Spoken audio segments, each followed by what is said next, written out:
Now, here are your hosts, Hank Davis and Mello Betts. Hello, everyone, and welcome to another edition of the NFL Fan Podcast. It's Mello's NFL Weekly. I'm your host, former professional athlete Hank Davis, and joining me, as always, he's our resident professor of sports and the gambling guru himself. He's Mello Betts. How are you, my friend? Goodness gracious, I'm doing good. Who is that supposed to be? Goodness gracious. I don't know who that is. Roger Clemens is sitting in the booth with her. Oh, goodness gracious. Nice. Mello, are you ready to jump right into some news? Why not, really? It's time for the news, a roundup of all the biggest headlines. All right, let's start out with the main story at the top, and it's the Hall of Fame. So four first-year eligible Hall of Fame nominees, Michael Strahan, Jonathan Ogden, Larry Allen, and Warren Sapp, they'll join fellow return nominees, or fellow nominees, whatever way you want to say. Jerome Bettis, Chris Carter, Tim Brown, Andre Reed, Charles Haley, Kevin Green, Will Shields, Aeneas Williams, Coach Bill Parcells, former owners Edward DeBartolo Jr. of the 49ers and the late Art Modell of the Browns. Mello, any of those stand out to you that you feel like they have to be in the Hall? You got to get Art in there. You got to get TB in there. Some of the others can wait. But you got to, Tim Brown, this is ridiculous. Let's get him in this year. I hope so. I really hope it happens. He's one I definitely want to see in there. And is this, I mean, we should squash this right now. Is the Art Modell moving the Browns thing, can we put that to rest? Can we put it to bed once and for all? Please. Let's forgive and forget, people. Because it just gets a little, I don't know, just a little irritating to just go over this again and again and again. Yeah, you just revisit an old wound, Put a Band-Aid and some salve on it, let it heal, and let's go, okay? Because I was, thinking that might be something that some of these voters, I don't know if they want to deal with or talk about, or is that going to come up when you start to, bounce around your ballot ideas? Because I believe you can only have up to 7 new members. Okay. So between 4 and 7 members will be selected February 2nd. That's the day before the Super Bowl in New Orleans. But, man, you would think out of 7, and let's hope it's closer to 7, that out of there, Tim Brown, let's get this done. Chris Carter, do you think he should be in? I mean, that's one of those other ones that eventually I guess he's going to get it. I don't know what the holdup is, but I'm not as deep in his corner as I am Tim Brown. Okay. Tim Brown was Tim Brown. And I think these out of the first year eligible, I think Strahan would have to be a strong consideration. Oh, yeah. Warren Sapp. Yeah. Jonathan Ogden, he was a staple for my goodness, long time. There's some great candidates here. But we'll see how they go, because it could be just name power.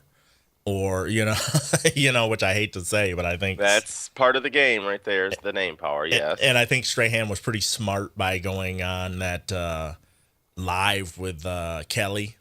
Keep yourself right in the forefront, baby. And then you just really endear yourself to people. So where it's an injustice if he doesn't get in. So that's a smart play on his move. It really is. You got to thank his publicist for that, because they're planning this stuff out well in advance. Should we move on to the coaching carousel? Oh, my goodness, yes. Because this should be fun. So here's the hire you guys were looking for. Rob Chudzinski, who spent the past 2 seasons as Carolina's offensive coordinator. He's been hired by the Cleveland Browns. And this is their 6th full-time coach since 1999. Make that change. So Chudzinski will target former San Diego Chargers coach Norv Turner as his offensive coordinator. Now, this is what I was talking about earlier, about 2 weeks ago or so. Is If you get Norv somewhere, you turn him loose as an offensive coordinator, man, he could make this happen. So I would love to see something different happen in Cleveland, but is this the correct hire, or are you hiding him underneath a big name coordinator? We've seen that song and dance before. Any thoughts? This is one of those old getting the band back together here. Norv's bringing son Scott along for the ride. They've all very familiar with each other. And Chud, cannibalistic humanoid underground dweller. He's not going to hide. He's not hiding behind his offensive coordinator. He's going to be right out in the forefront this time. Not like in the movie where he was, go underground for a while and then pop up and get you. Nice. The Jags have fired head coach Mike Mularkey. You fired. He became the 8th NFL coach fired since the regular season ended. There was no doubt that was going to happen. Doug Marrone is the new head coach of the Buffalo Bills. Is this what you're looking for if you're Buffalo? I'm saying malarkey getting fired, that's a bunch of malarkey. And hiring of Marrone, that's a bunch of Marrone. I don't understand what's going on here. Because that's not who I was looking for. But, they want to stay bad. You probably did the right thing. Because we've talked about it time and time again. If you're a bad organization and then you're just shuffling in these coaches 1 year, oh, no, he couldn't do it. After 1 year, I know this. And then we go and we, you know what I mean? It's just like, wow, what a interesting situation. If you've got that kind of forethought to know after 1 year the guy's not going to get it done, then you should have the kind of forethought not to hire him in the first place. Yeah. Your spider sense should have been going off at that point, really. That makes you either look like you don't know what you're doing or, I was I was really hoodwinked by this guy. You know what I mean? He was a fast-talking snake oil salesman. You slipped by me on that. Not what he told me in the interviews. They always have that easy out, but makes you really look dumb when you do it like this. Yeah, and like I said before, with the constant one of the parts is always changing. So how do you know if you're going forward or not? This is like gears in a mechanism system there. You take one out, the whole thing was not going to function properly. You're right. You make a great point. And then let's switch gears to the Eagles. So Lovie Smith, he interviewed with the Eagles on Thursday, and they're, continuing to talk to any and everybody. They also got permission to talk to Cincinnati Bengals offensive coordinator Jay Gruden. And in a situation like that, you're like, are you hoping that you land another like Harbaugh situation or something like that? Where right last name, wrong guy, or what do what is this? I'm not sure what they're after, really. Some of these organizations, when you think of everybody that's out there and then how quickly they make their moves on these things, is anybody conducting a real thorough coaching search here? Or are we just throwing names in a hat and going to rip somebody's name up out of there when it's all said and done? And when I say, hey, I'm replacing Andy Reid, do you ever go, that Jay Gruden would be a guy that would that's not the first name that popped in my mind when you're taking a long-established veteran coach like that. Yeah, you got to come. We're looking for the next newest, hottest flavor here. I want to know about Lovey's getting all these interviews. Are they just doing that to fill the Rooney Rule here? Or is he seriously contention for the Chargers job and the Eagles job and all that? I have heard that he's a strong candidate for the Chargers job, but my thing about Lovey is you might want to settle on something if they're being offered to you, because pretty soon here the carousel is going to stop and everybody's going to be on a ride except for you. Yeah. So also Rob Ryan is out as defensive coordinator in Dallas. So it wasn't the injuries, Mello. It was Rob Ryan's fault. Okay, he said he can get another job in 5 minutes. So I'm not concerned about his welfare at this point. They're looking into Monty Kiffin. 72-year-old Monty. Okay. I like him coming back to the NFL. So do I, but under Jared Joe, is he going to get to do his own thing here? Good point. Could be stifled yet again. I really think you need to blitz more. That would be something I would like. Yeah, I'd like him to stand on the 50 and that big screen to just kind of make its way down to midfield. Let's get off the carousel, shall we? That was a fun ride. Okay, I'm dizzy. Greg Jennings, he'll be a free agent after this season. GJ. And he has stated that he doesn't expect to be back in Green Bay. So the team has the option to franchise tag him, but they have plenty of depth at wide receiver, and they might not be inclined to do so. One team that's really interested in him, the Miami Dolphins. Oh. So you got the old Philbin connection, I guess. Oh, that's right, yeah. Yeah, so that might work for him. Right. But what does this do to your locker room heading into a critical game this weekend? Any thoughts? Who breaks these stories at these critical times? That's what I'm saying. You remember the guy, what's his name? Anonymous source. Anonymous likes to get things stirred up there. See if we can get teams distracted, maybe not play so hot. He works for Vegas. I wouldn't doubt it, really. But I just think it's curious that there's always something that nobody's thinking about this or was thinking about this till now, till somebody points it out. And then, let's talk about biggest game of the year. And let's talk about some distracting things here first going into it. Yeah, a little silly, isn't it? It is kind of chatty, actually. Dr. James Andrews, who repaired Adrian Peterson's knee and probably everybody else's knee, said that the first year an athlete returns after an injury like the one Peterson suffered is usually a wash. I say an athlete after an ACL tear is much better the second year back than the first year back. After 24 freak out league. After 24 months, an athlete is a lot more mature and confident. Who knows? Adrian may be even better next year. Goodness My gracious. goodness, dude. If this year's a wash, then I want to know what every other running back's year this year was. That's kind of scary, really. Oh, ooh. What if after all is said and done, AP comes out and says, my knee felt about 80%. Oh my gosh, I'd fall over. I'd be like, you really?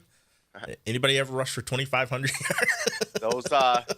Those defensive backs that don't really want to take him on anyway, they'd be like, oh, heck no. You mean the guys that he was concussing with that shoulder charge? Yeah, they'd be looking at we're waiting for the schedule to come out. Hopefully Minnesota is not on there. I'm more of a cover guy myself. Yeah. Oh, the NFL Players Association will not demand a formal investigation of the Washington Redskins' handling of the knee injury suffered by quarterback Robert Griffin III, as is allowed under the sports collective bargaining agreement. On Tuesday, the NFLPA made an informal inquiry to the Redskins and their medical staff in response to discrepancies of the reports on how the team dealt with Griffin's injury. That's mighty nice of them, Mello, hey, we're not gonna push this any further. Oh, thank you. That's really kind of you. Yeah, I appreciate all of that. What do you think they could have done, or what do you think they would have found? That's kind of scary because the more you hear, it don't sound so hot there. Did he have to play because it was what was expected of him? Did he want to not lose, his team's faith in him, so he forced himself to get out there? The coaches know how bad he was hurt and just kind of turned a blind eye towards it? I'm still not sure. I've heard so many different stories about what transpired. I thought you said he was okay to go back in the game. Oh, no, I never said that, and all this stuff. It sounds like it was, a mixture of people. I'm not going to pin it on the Weasel head coach. I'm not going to pin it on Bob Griffin totally. I'm definitely not going to pin it on the doctor, who probably is the scapegoat in all of this. I'm saying they sure seem to be pointing a lot of fingers towards the doc, but I'm saying the conversation might have been the Weasel saying something like, hey, if you're hurt, don't go back in there. But, wow, we sure ain't going to be able to win this game without you. Oh well, hey, it's your call, Bob. No pressure. It's your call. No pressure. That's sad though, but true. I mean, there's been plenty of times in our sports careers that we've had situations arise where you need to get out there. Yep, we're not gonna be able to do this without you. Get out there at whatever percent, 3%. Get out there. It looks menacing when you're out there, so just do it. We need warm bodies. Get out there. Mello, you ready to switch gears to That's Not Football? Oh, without a doubt. That's not football. Fast becoming everyone's favorite segment. The Hogettes will oink no more. Oh. The group of male fans who have cheered the Washington Redskins for 3 decades while wearing dresses, floppy hats, and pig snouts announced Friday that they are retiring. Mello? I have never been more happy to see something come to an end because that's not football. Monday Night Football commentator John Gruden attended WWE Monday Night Raw instead of the BCS National Championship game, which aired at the same time. Mello? Glad he's got his priorities in order, and that's not football. I'm going to go watch some wrestling. Actress Kate Upton got in on the Jets bashing this week when she tweeted during the BCS national title game, "It's okay, Notre Dame. This happens to the Jets every week." Mello? Wow, that's pretty good, girl. But that's not football. Ray Lewis announced prior to the Baltimore Ravens playoff game against the Colts last weekend that he was retiring. So most people enjoyed seeing him do his trademark dance one last time. One person who didn't find it too amusing, though, was Colts wide receiver Reggie Wayne. "I saw it as disrespectful," Wayne said. "They'd already had a tribute every quarter." Mello? Well, if you want to go get in his face, I say go do that, but that wouldn't be football. I'm just waiting outside this locker room. ESPN's Ed Werder took an opportunity to make a fat joke about former Eagles head coach Andy Reid prior to Reid signing with the Chiefs. Chiefs owner Mark Hunt and his delegation has actually left Philadelphia and returned to Kansas City without Andy Reid in tow, Werder said. Now, I don't know if that's because Andy Reid might put the plane over its weight limit, but there's no apparent breakdown in the deal. Mello? Andy's a hot topic, but he thought it said hot pocket. But that's not football. Oh my goodness, double fat jokes, not good. The Jacksonville Jaguars made it clear Thursday they have no plans to pursue quarterback Tim Tebow. Here's what the new GM said. "I can't imagine a scenario in which he'll be a Jacksonville Jaguar, even if he's been released by the Jets." Wow. Mello? Seeking Tim Tebow as your quarterback, that's not football. When somebody says, "I can't see a scenario," I mean, there's a lot of scenarios that you could come up with. That's laying it out there. I don't envision this in any way, shape, or form, guys. I can't see a scenario. Do you think TPNetwork.com, Tiger Prince Entertainment, do you think it'll ever be on, major television? I can't see a scenario in which Dang. you'd be like, well, I think that's a soft no. And lastly, the Stadium View Bar and Grill, located on 1963 Holmgren Way in Green Bay, has placed 2 signs on its property taunting Vikings running back Adrian Peterson. One side is hanging inside the bar and the other is outside of it. Both signs say, "Adrian, this is what 9 yards looks like." Mello? as many yards as he racked up against those guys, and they're going to taunt him. That's not football. You know what? That's a good point. He got the majority of his yardage Yeah, against you guys. Uh-oh. Yeah, Three okay. games. He had like what 500 yards. Yeah, don't. Oh man, you got to play him twice next year too. He's gonna get 9 yards of carry just roughly. Oh, I love it, man. Love it, love it, love it. Awesome stuff. All right, Mello. Oh, goodness. It's that time that we've got to make our picks against the spread. Are you ready to do this? Goodness gracious, I am. Awesome. It's time to pick 'em. Remember, picks are made for entertainment purposes only. No music this time because this is going to be short and sweet. At Denver, the Broncos are going to lay 9.5 to the Dancing Fools, those Baltimore Ravens, man. Ooh, man, I seen some statistics somewhere where Manning is 1-3 after a bye in the playoffs. Yeah. So, I'm not just going off of that, but I'm just thinking that Baltimore's going to put up more of a fight than they did earlier in the year. And I think this is going to be a lot closer than that.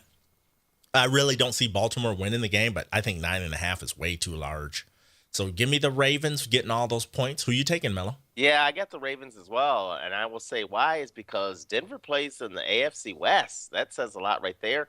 And they just, if you look at their record, those were games that they're supposed to win. These games, they had a pretty soft schedule, if you ask me. So 9.5, that's a lot to swallow. I could see a scenario where Denver could blow them out, but I just think that this game could be a mucker. One of those low-scoring defensive battles here. Really, yeah, it would not shock. It shouldn't shock anyone. And remember the Ravens every once in a while can score some points. They can open it up and score some points. You can't ever really count them out because Flacco said today he can throw the ball 75 yards in the air. Cool. Was he in a plane? Kidding. I love the unibrow. All right, at San Francisco, the 49ers are going to lay 3 points to the Green Bay Packers. Oh, buddy, does this have revenge?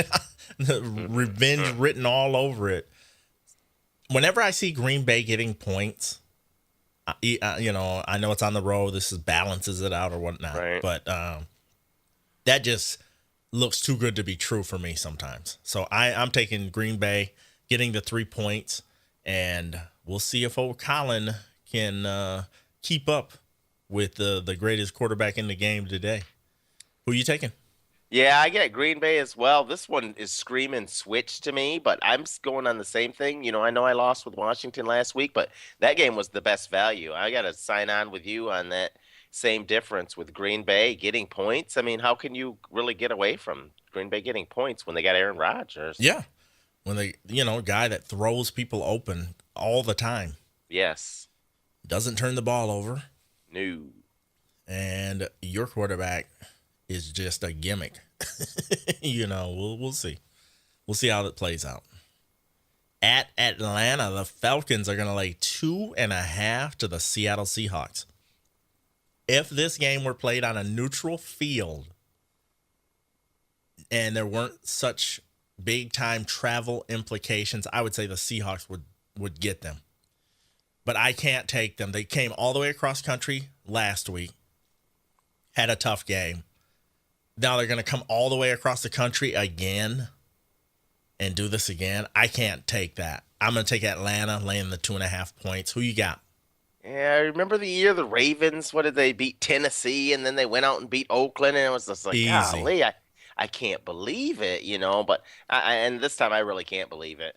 I can't believe they're going to get the job done. It's on Atlanta to finally do something. They've got the firepower to do something, and they're at home. That crowd is starving for a playoff win. They've got to deliver. All right, and lastly, at New England, the Patriots are going to lay 9.5 to the Houston Texans. And remember earlier in the year, they throttled them.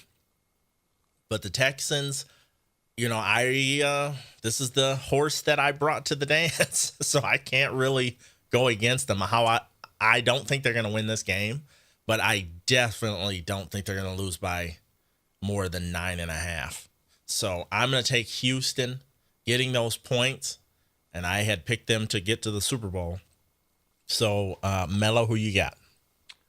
I'm going to roll with Wade Phillips and the defense of the Houston Texans. I just don't, when you're supposedly a top-notch defense and somebody puts up 42 on you, that's not good. And you get a chance to rematch them and show them how things should have gone. I just got to believe 9.5 is just way too much that's too rich for my blood. Nice. Mello, any final thoughts before we call this show to a close?